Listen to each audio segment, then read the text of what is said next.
자, 우리는 지금 나팔 재앙의 마지막 7번째 나팔 하기 전에 그 6번째 나팔과 7번째 나팔 사이의 그 막간을 이용해서 뭔가 이렇게 분명하게 붙들어야 될 내용, 이걸 확실하게 하고 나서 7번째 마지막 나팔로 가라라는 요한계시록의 의도를 살펴보고 있습니다.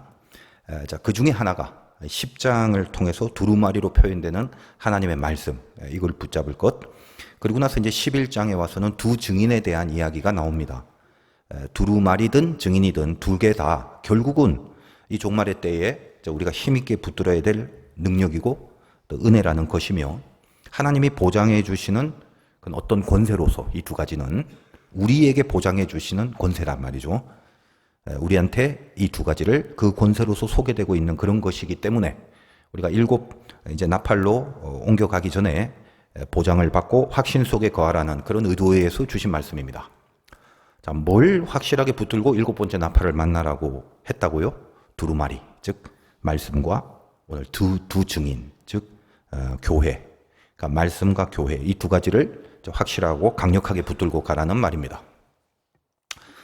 제가 이제 좀 더 고민을 좀 했는데 기억이 나실지 모르지만 여러분 계시록 10장은 한 번에 다 끝냈죠. 왜 그랬을까요? 몇 번 나누어서 설명해야 될 분량인데 왜 한 번에 다 한 거죠? 별로 중요한 게 없어서 그런 게 아니죠. 아마 제가 이제 그 말레이시아에 세미나를 인도하러 가기 직전이라서 혹시 또 다녀와서 인터벌이 길어지면 10장 전체 맥락을 뭔가 연결시키는데 좀 힘들지 않을까라는 그 노파심 때문이죠. 원래 그 노파심이라는 말은 윗사람이 아랫사람한테 쓰는 말인데 제가 좀 자주 사용해서 죄송합니다만 말씀을 전하는 위치로서는 제가 이제 위에 있기 때문에 드리는 말씀입니다. 제가 뭐 이런저런 노파심을 가지고 말씀을 준비하든지 아니면 뭐 그런 마음도 없이 준비하든지 간에 어떤 경우라도 실은 이제 여러분들이 받아들이는 내용에 있어서는 크게 차이는 안 나죠. 왜냐하면 이제 결론은 동일합니다. 다 까먹습니다. 한 주 전에 말씀을 드려도 다 잊어버리고 한 달 전에 한 것도 사실 다 잊어버리고 언제나 까먹습니다. 단지 이제 적어도 이제는 이 설교 내용이 인터넷에 올려져 있는 그런 시대를 살기 때문에 나중에도 여러분 스스로 성경을 읽으시거나 참고를 하시거나 또 뭐 다시 들어보시거나 그렇게 관심을 갖고 있는 분들에게는 뭔가 좀 더 정확하고 분명하게 말씀을 전해드려야 된다라는 그런 게 어떤 목사로서의 책임감, 이거는 제가 늘 이제 가지고 살아가기 때문에 또 그 책임감을 갖고 살아가는 게 맞는 거죠. 그래서 요한계시록을 또 언제 또다시 설교한다는 보장이 없잖아요. 그래서 할 때 충실하게 잘 해야 되고 또 최선을 다해야 된다라는 그런 생각입니다. 제가 이제 고등학교 다닐 때, 고3 때 수학 선생님이 두 분이 들어와서 수업을 하시는데 그 중에 한 분이 좀 다리가 좀 불편하신 분이에요. 어릴 때부터 좀 장애가 있던 분이라서 쫄뚝거리면서 걸으시는 선생님인데, 근데 그분의 수업이 참 기가 막혀요. 어려운 막 미적분 문제를 아주 획기적인 방법으로 풀어가시는 그런 분입니다. 뭐 선생님들 다 실력이 좋으시겠지만 그분은 진짜 수학 선생님이셨습니다. 그분은 문제를 푸실 때 산수는 안 해요. 수학만 합니다. 제일 어려운 문제들만 어디서 이렇게 골라서 그걸 풀어주시는데, 그런데 이 문제는 바로 이걸 묻는 문제다. 그러니까 늘 그런 식으로 어떤 문제든지 그 문제가 무엇을 답으로 요구하고 있는가, 그러니까 뭘 노리고 낸 문제인가, 사실 반드시 거기에 대한 설명부터 해줍니다. 그리고 그 전제를 갖고 풀어가시다가 나중에 이제 계산해서 막판에 답을 내야 되는 그 단계부터는 이제 아예 설명을 안 하시죠. 자, 됐지. 이제 계산하면 된다. 그러시죠. 그러니까 계산은 왜 안 해주느냐. 그건 산수의 영역이기 때문에 그렇습니다. 본인은 산수는 안 한다는 거죠. 실은 이제 반에서 그 마지막 산수 계산조차도 못한 학생들이 거의 태반임에 분명하지만 그 선생님은 산수는 안 하셨습니다. 고3 때인데 반에서 많아야 3명 정도가 그 선생님의 수업에 집중합니다. 나머지는 뭐 여러분 다 알잖아요. 거의 자거나 수학을 포기한 학생들은 그 다른 암기 과목을 공부한 친구도 많았어요. 근데 선생님은 그 학생들이 떠들어서 수업에 방해만 되지 않는다면 엎어져 자고 있든 뭐 다른 과목을 공부하든 신경을 쓰지 않으셨습니다. 단지 이제 골똘하게 집중하고 있는 학생들 몇몇을 보면서 열심히 이제 설명을 하셨는데 그 수업을 가장 잘 듣고 있는 학생이 결국은 서울대학에를 들어갑니다. 저는 이제 수업을 집중하기보다는 그 전체 상황을 집중하고 있었어요. 저 선생님은 거의 대부분 자기 설명 안 듣고 있는데 근데도 저렇게 수업을 할 의욕이 생기시나 그걸 생각하고 있었습니다. 이 중에 제일 집중하는 저 친구가 없었다면 그래도 계속 수업을 하셨을까? 왜 갑자기 이제 그 선생님이 생각이 나는지 모르겠습니다. 반면에 또 다른 한 수학 선생님은 그 시간을 학생들 모두가 다 기다리고 있었어요. 수업 시간에 수업을 안 하죠. 항상 무협지를 본인이 만들어서 이야기를 해줍니다. 그리고 그 이야기 안에 온갖 음담패설을 다 넣어갖고 그렇게 썰을 푸십니다. 그 시간 자는 학생 없습니다. 시간 금방 지나갑니다. 그때 박장대소하고 웃었던 친구들 중에 상위권 대학에 간 친구는 거의 없습니다. 진짜 공부를 하는 학생들은 표정이 별로 안 좋아요. 그 시간에는. 그 시간에 밑에서 다른 과목을 공부하고 있습니다. 제가 경험했던 이런 정황들을 이제 여러분도 거의 대부분 다 공감하시고 이해되시죠? 오늘은 이제 2003년 새해 또 첫 6월절 기도의 해인지라 기념으로 그냥 그 옛 추억을 한번 제가 상기시켜 본 겁니다. 목사가 되고 나서 가끔 그 대조적인 두 선생님 문득 생각이 많이 나요. 나는 과연 어떻게 말씀을 전해야 할까? 제가 무슨 말씀을 드리려고 하는지 이제 눈치채셨죠? 선생님이면 수업을 하셔야죠. 단 한 명이 들어도 수업을 하셔야 되는 겁니다. 아무리 많은 학생들이 잠도 안 자고 듣는다고 해서 수학 선생님이 무협지만 말하는 건 잘못된 거죠. 저는 이제 우리 교회 성도님들에게 성경 말씀을 설교해야 될 사명이 있고 또 여러분들은 성경의 말씀을 들어야 하는 겁니다. 그래서 늘 이렇게 잘 전달해 드려야 하는데 라는 그 노파심이 떠나질 않습니다. 제가 이렇게 진지한 마음으로 임하고 있다는 것을 좀 기특하게 여겨주시기를 바라는 그런 마음을 첫 6월절 기도회 때 다시 한번 언급을 해드리면서 가끔 좀 엉뚱한 생각을 합니다만 제가 부흥 집회를 한번 갔으면 좋겠다 생각되는 교회가 있는데 거기가 신천지입니다. 제가 가서 무슨 진리를 전하면 다 회개하고 돌아올까요? 천만의 말씀이죠. 불러주지도 않겠지만 그들이 회개하고 돌이키지도 않을 겁니다. 그러나 분명한 건 아마 저를 혹시 불렀다면 제가 말씀을 전할 때 한 명도 자는 사람은 없을 겁니다.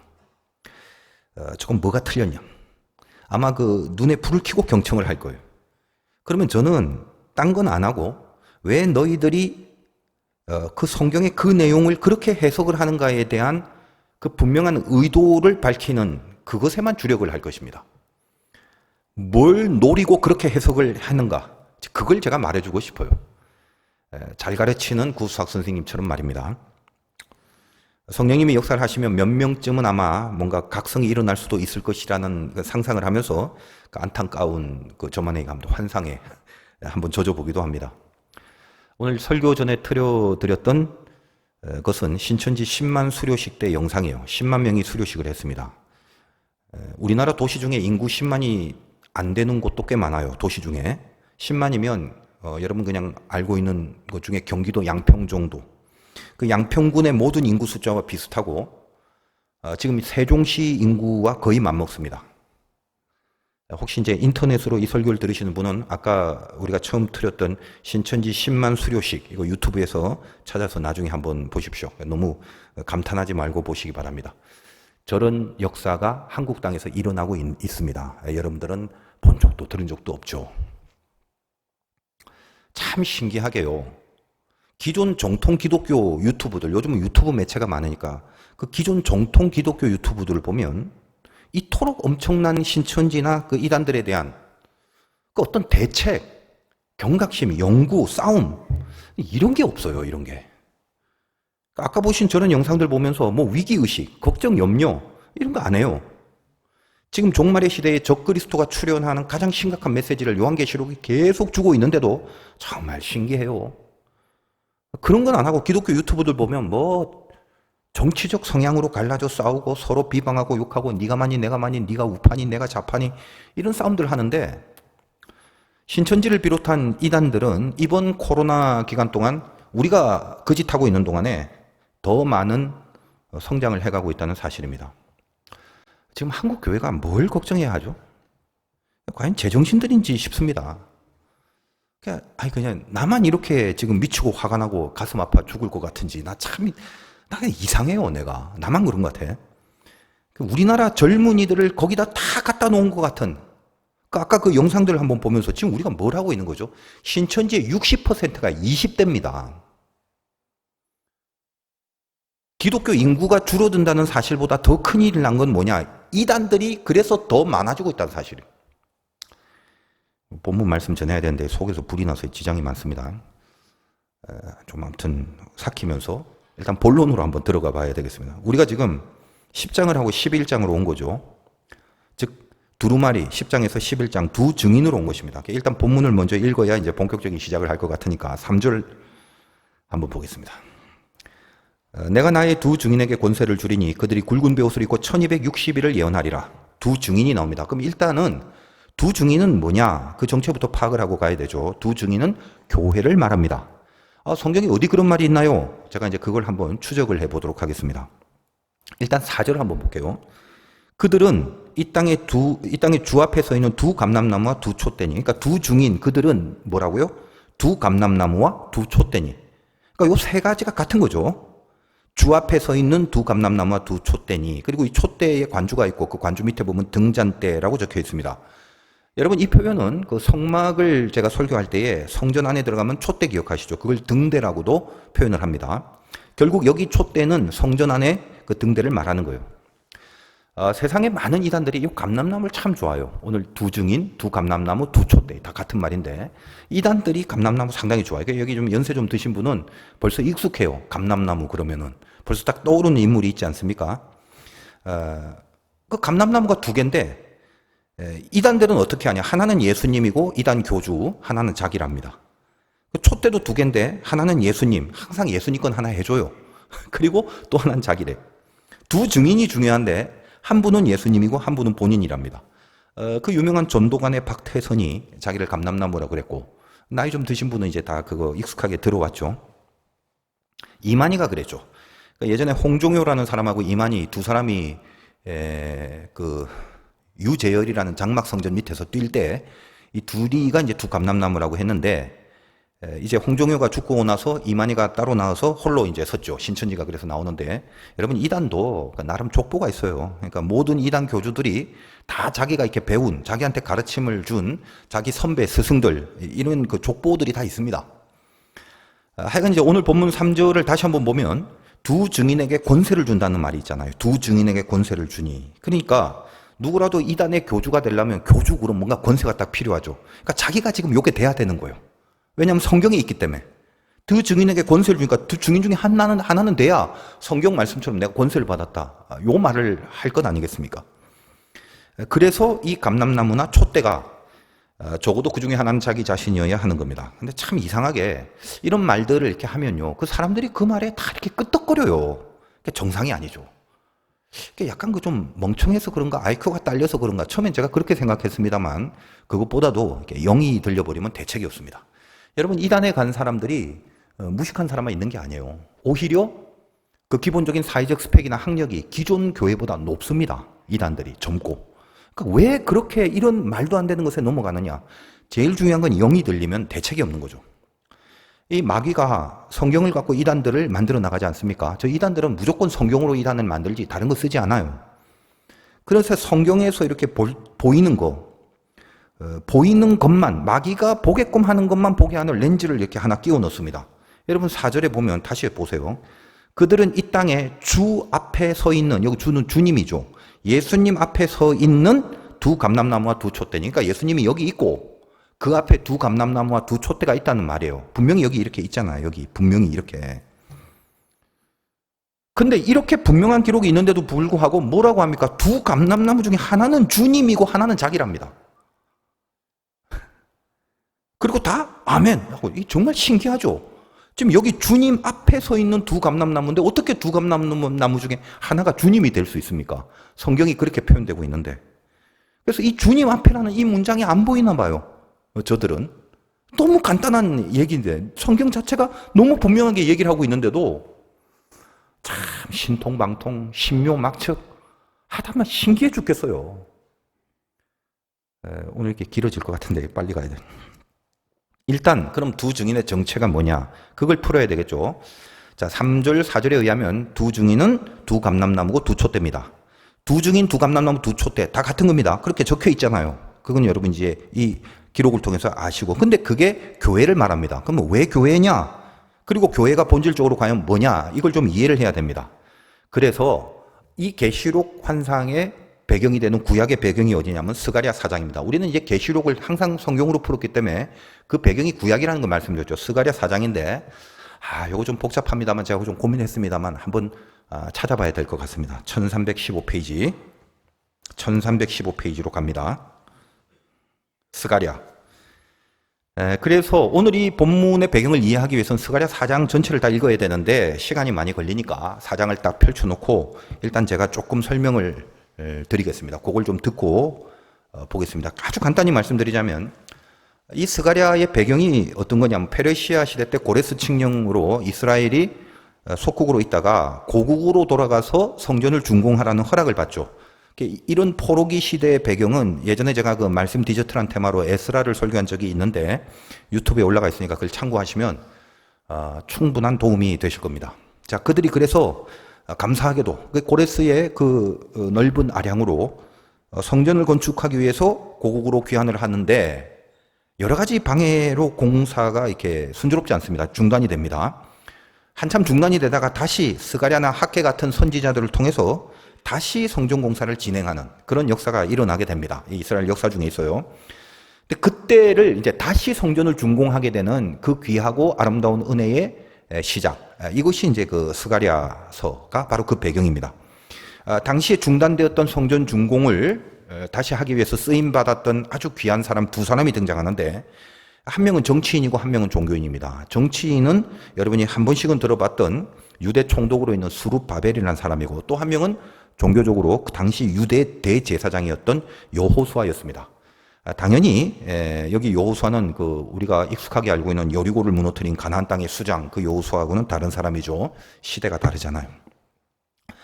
그래서 스가랴 3장에는 바로 그 대제사장 여호수아에 대한 이야기가 나오고 여러분 찾은 스가랴 4장에는 수룹바벨에 대한 이야기가 나옵니다. 그래서 3장은 여호수아에 대한 이해를 하는데 필요하지만 이게 너무 길어지니까 읽어보진 않고 3장에 대한 설명은 일단 생략을 합니다. 그러나 3장도 이 4장과 같이 비중이 있는 내용이라는 것은 일단 기억을 하시기 바라요. 3장을 알아야 두 명 중에 한 명이 여호수아라다. 이걸 이제 이해를 하게 되는 것인데 아무튼 결론적으로 말씀드리자면 두 감람나무나 두 촛대나 두 증인이나 요한계시록에 표현한 이것의 배경이 구약의 스가랴고 스가랴를 살펴보면 결국 뭐냐? 역사적으로는 이게 바로 스룹바벨과 여호수아를 지칭하는 상징입니다. 물론 이제 역사의 현장 안에서 구체적으로 그 두 사람을 역사적으로 상징하는 건 분명합니다만 이거는 좀 더 깊어지는 영적인 부분으로 가면 이 스룹바벨이나 여호수아처럼 하나님의 성전, 즉 교회를 위해서 쓰임받는 사명자들의 상징으로 표현되는 것이 두 감람나무와 두 촛대, 두 증인이 되는 것입니다. 그러니까 역사적 현장에서는 스룹바벨과 여호수아지만 더 넓고 깊은 영적 시각에서는 교회를 위하여 쓰임받았던 귀한 두 사람, 두 증인으로서 두 감람나무, 두 촛대, 두 증인이 있다라는 거예요. 이런 배경을 아시고 이제 스가랴서 4장 한번 보겠습니다. 참 이거 그냥 바로 설명하고 넘어가고 싶은데 여러분 조금 한번 꼼꼼해집시다. 좀 복잡하더라도 4장 1절부터 봅니다. 내게 말하던 천사가 다시 와서 나를 깨우니 마치 자는 사람이 잠에서 깨어난 것 같더라. 그가 내게 묻되 질문합니다. 스가랴한테 너 뭘 보느냐? 내가 대답하되 내가 보니 숭금 등잔대가 있는데 요게 촛대예요. 그 위에 기름 그릇이 있고 또 그 기름 그릇 위에 7 등잔이 있으며 그 기름 그릇 위에 있는 등잔을 위해서 7 관이 있고 그런 촛대에 대한 설명이 나오고 그 등잔대 곁에 두 감람나무가 있는데 하나는 그 기름 그릇 오른쪽에 있고 하나는 왼쪽에 있나이다. 내게 말하는 천사가 대답하여 이르되 네가 이것들이 뭔지 알지 못하느냐 하니 대답하되 알지 못합니다. 이제 가르쳐줘야 되겠죠. 자, 여기 촛대가 있는데 요 생긴 거에 대한 뭐 자세한 모양은 몰라도 되고요. 그냥 요 대강 한번 생각해 보세요. 촛대가 있는데 감람나무가 오른쪽에 하나 왼쪽에 하나 이렇게 서 있는 모습입니다.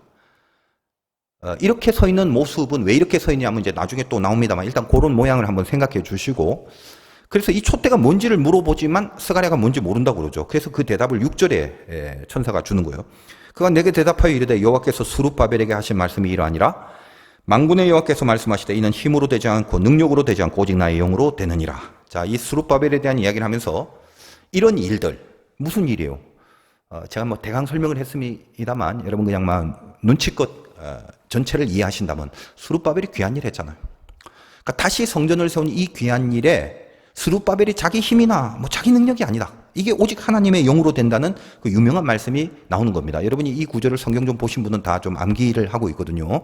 힘이나 능력이 아니라 오직 하나님의 영으로 그거.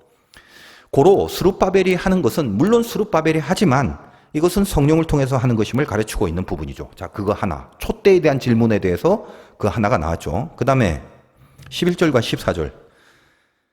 내가 그에게 물어 이 등잔대 좌우에 두 감람나무, 아까 말씀드렸죠. 대강의 모양. 이거 무슨 뜻이냐 하고 다시 그에게 물어 이르되 금기름을 흘린 두 금관 옆에 있는 이 감람나무 두 가지는 무슨 뜻이니까? 내게 대답하여 이르되 네가 이것이 뭔지 알지 못하느냐? 내가 대답하되 모릅니다. 이르되 이는 기름 부음 받은 자 둘이니, 그러니까 아주 귀하게 쓰임받는 사람 둘이다 이 말이에요. 둘이니 온 세상에, 그 다음에 뭐라고요? 주 앞에 서 있는 자니 하더라. 이렇게 돼 있죠. 그러니까 요게 이제 배경이 되는 것입니다. 촛대 양옆에 감람나무가 뭔지를 물어보는데 모른다고 하니까 기름 부음 받은 자 2명. 그리고 그 2명은 마지막에 주 앞에 서 있는 자. 자, 오늘 계시록 본문에 주 앞에 서 있는 그 부분이 바로 여기에 나오는 것과 같게 됩니다. 자, 그럼 당연히 이 두 감람나무는 그 어떤 이단 교주나 한 명은 예수님, 한 명은 나, 이게 아니라 스룹바벨과 여호수아를 지칭하는 것임을 성경을 통해서 확인할 수 있게 됩니다. 성전의 준공, 즉 교회를 세우기 위해서 역사 속에서 쓰임을 받은 두 감람나무가 되는 거죠. 자, 여기에 더하여 금촛대가 상징하는 것은, 그 촛대가 뭐냐? 이거는 이미 요한계시록 1장 20절에서 가르쳐 줬습니다. 다시 볼게요. 요한계시록 1장 20절에 이렇게 되어 있습니다. 들어보세요. 네가 본 것은 내 오른손에 7별의 비밀과 또 7 금촛대라. 7별은 7 교회의 사자요 7 촛대는 7 교회니라. 뭐라고 적혀져 있죠? 7 촛대는 7 교회니라. 이렇게 되어 있습니다. 자, 성경이 자체적으로 뭔가 정의를 내리는 것에 대해서는 그다음부터 토 달면 안 돼요. 그러니까 7 촛대는 7 교회다. 끝났잖아요. 그러니까 촛대는 뭐다? 교회를 말합니다. 그러면 아까 너무 금방 해버렸지만 그 스가랴에서 읽었던 그림이 어떤 의미를 주는가? 가운데 촛대가 있는데 그냥 대강 한번 생각해 보세요. 그게 교회를 말하는 건데 촛대는 교회니까 그 양옆에 감람나무가 하나씩 있는 거죠. 그래서 왼쪽 오른쪽 합쳐서 두 감람나무가 되는 겁니다. 그래서 그 감람나무로부터 나오는 기름을 그 촛대의 등잔에 받아서 불을 밝힌다는 의미가 있어요. 아까 스가랴의 그림이 그런 거예요. 무슨 말입니까? 두 증인이 성령의 기름을 붓는 힘과 능이 아니라 오직 하나님의 영으로 성령의 그 기름을 붓는 영적 공급으로 교회라는 촛대가 빛이 난다는 걸 말하는 거죠.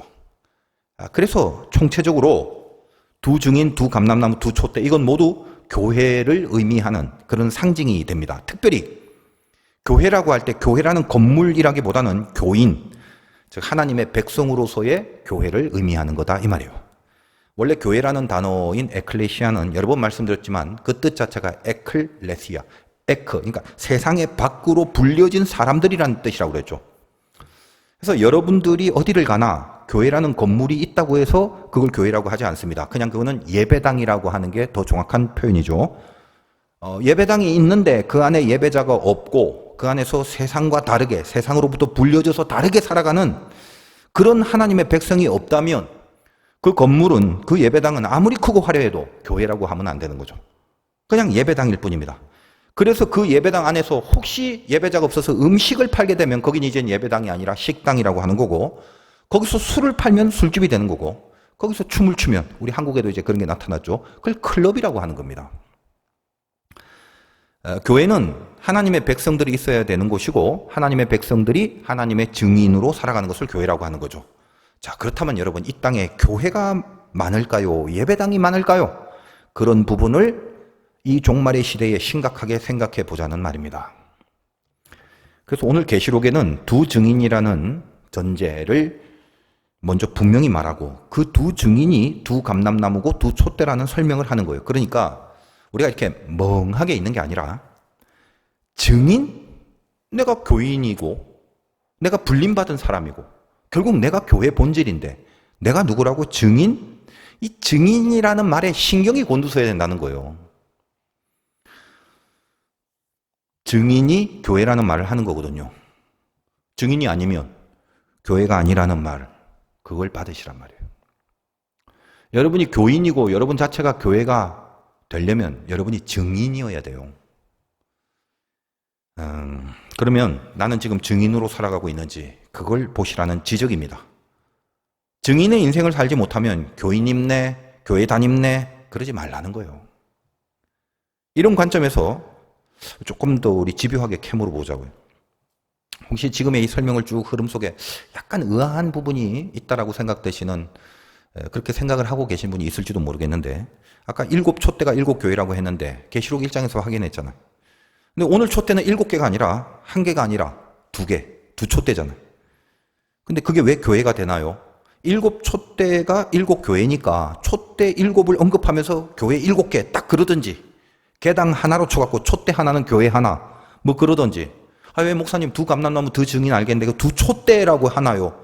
그리고 촛대 2개라고 했는데 그럼 그렇다고 해서 그걸 교회라고 봐야 될 근거가 있나요? 뭐 그렇게 한번 캐물어 보자는 거예요.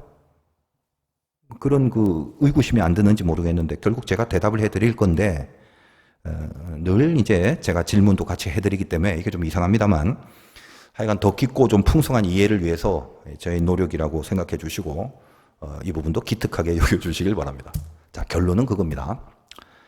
교회가 증인으로서의 역할을 해야 하기 때문에 이 증인이라는 개념을 강력하게 하기 위해서 2촛대, 즉 이 둘이라는 개념을 사용했다는 것을 이해하시기 바랍니다.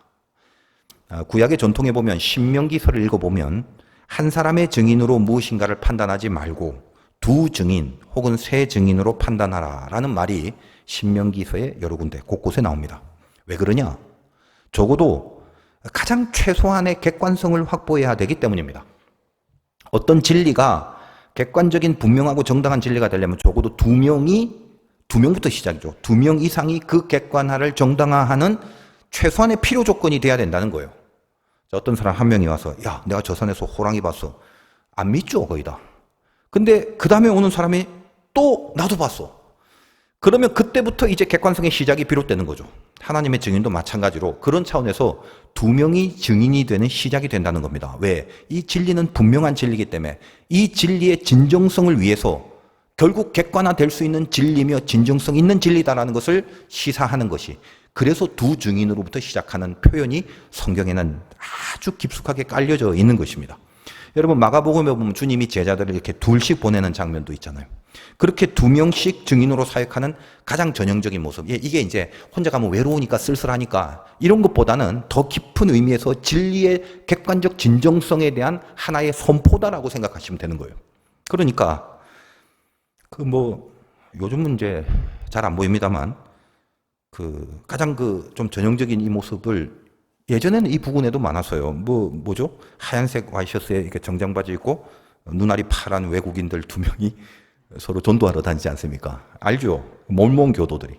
항상 2명이 다녀요. 아시죠? 딱 그런 것들도 사실 이런 데서 좀 비롯된 것인데, 오늘 이 2 증인에 대한 개념이 이번 주에 제가 이제 요한복음을 설교할 때 언급을 해드릴 텐데, 저도 이제 요한복음 말씀 전하면서 이번에 저도 깨달아서 섬찟 놀랬던 그런 부분이라서 이제 오늘 거기까지는 이제 설명해 드릴 수는 없고, 이번 주 주일에 다시 한번 이 2 증인에 대한 언급이 있을 겁니다. 이번 주 설교 제목이 드디어 오병이어의 의미가 풀려진다. 이런 좀 약간 신비스러운 그런 제목입니다만, 저도 이제 말씀을 받으면서 처음으로 뭔가 깨달아지고 이런 영적인 안목이 열려지는 그런 경험들 많이 하다 보니까 그래서 참 힘들고 괴롭긴 해도 제가 이 말씀을 받을 때마다 너무 감사하고, 그래서 좀 어쩔 줄 모를 때가 많습니다. 자, 하여간 이 둘이란 개념을 오늘 다시 한번 여러분들이 가슴속에 새기시고, 2 증인 그리고 2 촛대 2 감람나무란 표현 안에 무슨 의미가 있는지 이제 이해가 되셨을 줄 믿습니다. 오늘 말씀 제목은 마르티스인데 증인이라는 헬라어입니다. 여기서 이제 영어로 순교자라는 영어 마르터라는 단어가 나왔어요. 그러니까 결국 무슨 말이냐면 증인, 대단한 거예요. 순교자가 증인이라는 거예요. 부담되죠. 그래서 무슨 선교사가 돼갖고 오지에 가서 순교를 당하는 그런 걸 말하는 게 아니라, 우리는 이 증인의 삶을 살아내기 위해서는 첫째로는 왜 순교라는 표현과 매치가 되느냐. 마르티스. 세상과 부닥치게 돼 있죠. 우리는 세상을 증거하는 게 아니라 하나님을 증거하는 거기 때문에 하나님의 뜻과 원리는 세상과는 대치될 수밖에 없는 구조 속에 있죠. 이 세상은 하나님과 멀어진 타락된 세상이니까. 그러므로 이 세상으로부터 죽음을 당하는 수수는 예수 믿는 자에게는 필연적입니다. 매일매일을 그런 순교의 각오로 살아내지 않으면 증인의 사명을 감당하기 힘들어지는 거죠. 그래서 이런 말이 맞긴 맞습니다만, 여러분 이제 증인이라든지 순교자라든지 이렇게 그런 말 하면 뭔가 이렇게 선입감부터 생겨갖고 가슴이 이렇게 삭막하게 되는 거죠. 제대로 살려면 머리에 띠 띠고 막 손가락 깨물고 혈서 쓰고 살아야 되는 그런 뭔가 이 전문성에 대한 부담, 이걸 가지거든요. 여러분, 그 선교사가 되란 말이 아닙니다. 살아가는 매일의 일상에서 세상이 아니라 주님을 선택하는 삶을 살려는 의식, 그 의식이 있냐를 물어보는 거예요. 실패할 때도 있죠. 실수할 때도 있고. 근데 적어도 의식이 있냐 없냐와 하려고 노력했는데 실수하고 실패했다. 요건 차원이 다른 겁니다. 예수를 믿으면서 죽을 때까지도 세상과 하나님 사이에 하나님을 선택해야 된다는 의식이 하나도 없이 죽을 때까지 살아가는 사람도 있다 없다? 있습니다. 절대로 증인된 삶이 아니죠, 그것은. 그러니까 선택이라는 건 결국 두 개 중에 하나를 하는 거지 두 개를 다 하는 게 아니잖아요. 하나를 선택해야 되는데 그렇게 하려면 나머지 하나를 죽여야 되는 거죠. 그걸 순교라고 하는 거예요. 뭐 대단한 게 아니에요. 막 순교 막 슬퍼해야 되고 막 아파야 되고 피나야 되고 인상 써야 되고 막 비명을 꽉꽉 질러야 되고 이런 것으로만 접근하지 마십시오. 물론 그럴 때도 있죠. 그게 필요할 때도 있지만 그것만이다라고 접근하시면 안 되고 여러분 웃으면서 기쁘게 순교하는 경험들을 해내셔야 됩니다. 예수를 선택하니까 마음이 기쁘고 하나님을 선택했더니 행복해지는 그런 경험과 훈련들을 하셔야 되는 겁니다. 결국 그때는 힘들었지만 하나님 쪽으로 딱 가버렸더니 그 다음에 다가오는 평강과 행복과 감사와 열매들이 나도 모르게 있구나. 이런 것들을 한 번씩 두 번씩 경험을 해볼 때 그때 비로소 이것을 증인이라고 하고 그런 증인들이 있는 곳을 그리고 그 증인들이 모여있는 상태를 교회라고 하고 그런 자를 감람나무라 이렇게 얘기를 하는 것입니다. 저번 시간에 성전 바깥에 그 측량 이방인에게 42달을 성전 바깥마당을 짓밟게 하는 것이 허락되었다고 했죠. 그러니까 저번 시간 얘기까지 다 할 수는 없습니다만 여러분 42달이 시험, 고통, 연단의 기간이라는 걸 말씀드렸습니다. 악한 권세가 엄습하는 그 시간이 42달인데 그와 동일한 기간은 1260일이죠. 42달을 1로 바꾸면 곱하기 30하면 되니까 이 1260일은 뭐냐? 그 두 증인이 예언을 하는 기간이 되는 거예요. 3절 다시 볼게요. 요한계시록 11장 3절. 내가 나의 두 증인에게 권세를 주리니 그들이 굵은 베옷을 입고 1260일을 예언하리라. 여러분 여기 예언이라는 것은 앞니를 전치는 게 아니라고 수백 번 말씀드렸죠. 맡길 예자, 말씀 원자. 하나님이 나에게 맡기신 말씀을 얘기하는 것입니다. 그러니까 지금 한번 보십시오. 굵은 베옷이라는 것은 옛날 구약의 예언자들이 회개를 하면서 애곡을 할 때 입는 겁니다. 그러니까 이 예언자들이 세상으로부터 너희들은 돌이키라라고 말씀을 전합니다. 그걸 뭐다? 하나님이 그렇게 하라고 말씀을 줬기 때문에 그 말씀을 맡은 자가 이야기하는 걸 예언이라고 하죠. 구약의 모든 예언자들은 한마디로 그거죠. 세상, 거기, 죄, 예수부터 돌아오라는 거예요. 그런 예언을 합니다. 42달은 달의 개념이에요. 근데 증인으로 오니까 증인의 예언은 매일매일의 개념이 되는 거죠. 그래서 증인이 하는 일에 대해서는 악한 권세는 42달이라고 하지만 그 42달이 동일한 기간이고 동일한 상황 속에서 그 안에서 하나님의 증인들이 해야 될 것은 매일매일 즉 1260일이라는 날의 개념으로 다시 표현하는 거다 이 말이에요. 왜 같은 것을 이렇게 다시 표현하는가에 담겨져 있는 하나님의 마음을 좀 붙들었으면 좋겠습니다. 너희들의 순교의 삶과 증인의 삶은 매일매일. 그래서 이 두 증인의 권세가 뭐냐? 굵은 베옷을 입고 예언한다. 언제? 어느 동안? 1260일 동안 한다.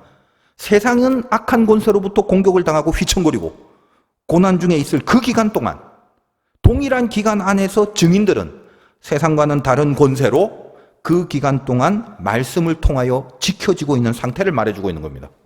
오늘날 우리가 그리고 이 시대가 지금 이 말씀의 상황 속에 있는 거잖아요. 세상이 미쳐 돌아가고 질병의 재앙이 엄습하고 있고 다 이단으로 가버리고 믿음이 다 떨어져 나가고 있는 그리고 우리 안에서는 정신 못 차리고 있는 여러분 이 세상의 42달 동안 이 기간은 우연히 생긴 것이 아니라 이미 하나님이 다 아시고 측량이란 말 할 때 설명드렸죠. 어떻게 하다 보니까 궁지에 몰려서 이 기간이 온 게 아니라 하나님이 이미 다 아시고 허락하시고 성전 바깥에만 그렇게 이 안은 하나님이 보호하시니까 피할 수 없게 만드는 이 시험의 기간 동안 교인된 우리, 증인된 우리, 하나님의 백성된 우리들의 그 매일매일이 증인의 삶으로 지켜져야 한다는 것. 세상과 죄로부터 굵은 베옷을 입을 줄 아는 사람으로 교회가 지켜져야 한다는 것. 그 말씀을 맡아서 예언함으로 하나님의 말씀으로 살아야 될 것을 오히려 이 힘든 고난의 시대에 선포하며 힘들수록 오히려 이 기간 동안 그 예언의 말씀을 더 강하게 선포하며 살아갈 수 있는 그 사람, 그게 교회고 그게 증인이고 그게 하나님의 백성이어야 한다라는 말을 하는 것입니다. 우리 교회 가끔 이제 젊은이 예배를 끝나고 나면 우리 교회 이제 젊은이 예배의 순서가 굉장히 원시적인 거, 찬양, 말씀, 기도밖에 없죠. 근데 기도할 때 그 무릎을 꿇고 의자 위에 무릎을 꿇고 기도하는 그런 시간을 가지거든요. 그러면 늘 그렇습니다만 기도 후에 제가 이렇게 보면 별로 이렇게 신앙생활 안 하는 것 같이 보이는 어떤 젊은이들도 이렇게 기도 끝에 눈물을 닦아내는 그런 사람들이 꽤 보입니다. 인간이 자기의 죄를 회개하고 뭔가 잘못했구나, 그 죄에 대해서 애곡을 끌어낼 수 있는 그 힘이 이 세상에 교회 말고 어디에 있습니까? 그것이 교회의 권세잖아요. 굵은 베옷을 입은 권세. 세상에서 이리로 돌아오라고, 그렇게 살지 말고 이쪽으로 와라, 여기에 이 말씀을 지키며 살아라, 그렇게 말할 수 있는 그 힘이 교회의 힘이고 그것이 증인의 권세더란 말이에요. 여러분 5절 한번 보겠습니다. 만일 누구든지 그들, 이 증인입니다. 우리들 말해요. 그들을 해하고자 하면 그들의 입에서 불이 나와서 그들의 원수를 삼켜버릴 것이요, 누구든지 그들을 해하고자 하면 반드시 그와 같이 죽임을 당하리라. 참 멋진 약속이죠. 근데 너무 멋있게만 보지 말고 진의를 보자 말이에요. 입에서 불이 나오는 자들이 증인이란 말이에요. 불이 뭐예요? 감히 나를 해하려고 해? 내가 명색이 예수 믿는 자인데, 나 교회 다니는 사람인데 감히 나를 맛 좀 봐라, 그러면서 막 욕설과 저주와 분노를 바라고 그런 걸 불이라고 하는 게 아니죠. 성경 곳곳에 있습니다만 대표적으로 예레미야 5장 14절에 보면 그러므로 만군의 하나님 여호와께서 이와 같이 말씀하시니라. 너희가 이 말을 하였은즉 볼지어다 내가 네 입에 있는 나의 말을 불이 되게 하고 이 백성을 나무가 되게 하여 불사르리라. 여러분 이거 하나님의 약속이잖아요. 그러니까 여러분 오늘 기도하세요. 이 2023년 1월 첫 6월절 예배에 기가 막힌 기도를 한번 해보세요. 무슨 기도예요? 오늘 말씀 기도. 하나님 제 입에서 불이 나오게 해달라고 기도. 여러분이 하는 말이 여러분이 똑똑하고 실력 있고 뭐 엄청나게 공부를 많이 하고 이래서가 아니라, 권세가 있어서가 아니라, 여러분은 증인이기 때문에. 어떤 권세를 줬단 말입니까? 여러분 입에서 나오는 말이 불이 되게 하는 권세를 갖고 있단 말이에요. 하나님의 말씀이 나오게 해주세요. 그 기도. 그 말씀이 모든 불신앙과 내 주변의 악한 권세를 소멸시키게 해주세요. 어때요? 이런 귀한 기도의 제목이 여러분 있습니까? 아까 제가 그 신천지를 보면 가슴이 너무 아파요. 교회가, 교인이, 우리 목사들부터 입에서 불이 나오는 증인의 삶을 감당했다면 저렇게 이단들이 왕성해질 수 있었을까 싶은 거죠. 42달 동안, 저 악한 권세의 42달 동안 우리는 우리 권세의 1260일을 살아내고 있지 못하고 있다는 거다 이 말이에요. 지금 6절 보겠습니다. 그들이 권능을 가지고 하늘을 닫아 그 예언을 하는 날 동안 비가 오지 못하게 하고, 첫째가 그겁니다. 또 권능을 가지고 물을 피로 변하게 하고 아무 때든지 원하는 대로 여러 가지 재앙으로 땅을 치리로다. 두 가지 내용이 나오는데, 첫째는 엘리야가 비가 오지 못하게 하잖아요. 그 말입니다. 얼마 동안? 3년 반. 이게 뭐라고요? 42달. 아합과 이세벨이 판을 치고 있는 시대, 이 시대에, 동일한 시대에 증인의 인생이 있었죠. 엘리야는 거기서 말씀 전한 사역합니다. 세미한 소리를 듣잖아요. 그리고 또 한 명은 모세 말하는 거죠. 물을 피로 변하게 하고 재앙으로 땅을 친다고 합니다. 모세가 애굽에 있을 때 사역을 말하는 겁니다. 출애굽 이후의 상황이 아니에요. 애굽에 있는 모세를 말하는 거죠. 다시 말하면 어떤 말이에요? 바로의 권세가 통치하고 있는 영적인 42달, 그 고통의 기간 속에서 모세는 증인의 삶을 살아내는 거죠. 그 시대의 악한 권세들과 대항해서 저 악한 권세의 42달을 우리들의 1260일로 대항하고 싸우고 있는 자들입니다. 전부 다 오로지 하나님의 말씀으로 싸우고 있는 겁니다. 오늘 본문의 두 증인은 역사적 현장 속에서는 스룹바벨과 여호수아를 지시하고 있습니다만, 영적으로는 말씀드렸다시피 모세와 엘리야 같은 자를 말하면서 증인이 뭔지 이걸 가르쳐주고 있는 내용이죠. 세상의 악한 42달 기간 동안 1260일이라는 하나님의 예언을 맡은 자로서 자기 자신을 끝까지 지켜낼 수 있는 자들, 입에서 불이 나오는 하나님의 말씀이 나오는 사람으로 그들의 자신과 그들의 모든 상황과 환경들을, 그렇게 그 기간 동안 쓰임받았던 자들, 증인이 무엇인지를 가르쳐주고 있을 그때의 엘리야나 모세나 다 뭐죠? 순교자거든요. 왜 순교자냐? 그들은 자기의 죽음조차 메시지가 됩니다. 가나안에 들어가지 못하는 십자가의 죽음 알죠? 이게 모세고, 그리고 승천하는 죽음, 이게 엘리야죠. 단지 그 둘이는 수명이 다해서 죽는 게 아니죠. 그가 죽은 것이 메시지가 되는 그런 죽음, 그게 순교거든요. 끝까지 그들의 인생은 죽음마저도 말씀이 되어버린 참된 증인들이라는 것입니다. 사나 죽으나 여러분의 삶 전체가 하나님의 증인으로 쓰임받을 수 있는 귀한 자리로 가는 자, 그게 교회, 교인, 증인. 그래서 우리가 10장에서는 두루마리, 즉 말씀을 먼저 언급한 다음에 이제 11장에 와서 그 10장의 말씀과 연결된 증인에 대하여 이야기를 하고 있는 것입니다. 오늘 우리들 스스로가 증인으로 불림받았다는 거 한번 실감하시기 바라요. 한국 교회가 마냥 이렇게 가다가는 끝이 보입니다. 오늘 한 가지 강력하게 기도하시기 바라요. 주님, 오늘 첫 신년 1월 6월절 기도회인데 내 입에서 오늘 한 해 동안 나오는 말이 하나님의 불이 되게 하기를 원합니다. 내가 말을 뱉을 때 악이 소멸되고 죄가 불태워지고 나에게 맡겨진 그 말씀을 뱉어내는 모든 예언의 자리요, 내 말을 듣는 대상과 내 말을 듣는 그 일과 내 말을 듣는 그 사건 위에 하나님의 불이 내리게 하여 주시옵소서. 목사로 살다 보니까 참 감사하긴 하지만 참 힘든 게 있어요. 누구를 만나든지 제가 물질적으로 후원도 하고 기도의 후원도 하고 합니다만 언제부턴가 아주 그냥 본능적으로 누군가 저를 찾아온 사람이 사실 저한테 설렁탕 사주려고 찾아온 사람은 거의 없습니다. 근데 그 자리는 하나님이 마련하신 자리인지라 내가 그 사람이 누군지는 모르지만 뭘 돕든 그냥 얘기를 하든 어떤 식으로 대면을 하고 인사를 하든 그 사람을 향한 하나님의 메시지를 하나님이 주시는 거예요. 그러니까 이거를 붙잡으려는 내 안의 긴장이 늘 서려 있는 그런 저 자신을 보게 됩니다. 근데 참 감사한 것은 그런 어떤 영적 텐션 속에 회복이 일어나고 생명의 어떤 길을 붙잡을 수 있는 그런 간증들이 많이 드러나면 마음 한곳에 참 뜨겁고 감사함이 있는 거죠. 저만 그럽니까? 아니요. 여러분들이 그 삶을 살아내야 되는 거예요. 여러분의 입에서 나오는 말이 하나님의 불이 되게 해달라는 기도는 참으로 귀한 기도입니다. 오늘 잘 나오셨어요. 오늘 기도하신 분 그 능력 받아가시고 이 약속에 붙들려서 가시는 그런 시간이 분명히 될 걸 제가 믿습니다. 여러분의 대상, 만나는 일, 그 사건 위에 하나님 불이 내리길 원합니다. 우리가 해야 될 굉장히 중요한 기도고 간절히 구해야 될 기도 아니겠습니까? 올 한 해 여러분 증인, 이 증인으로 살아내시는 각오와 결단과 능력이 임하시기를 주님의 이름으로 축원드립니다.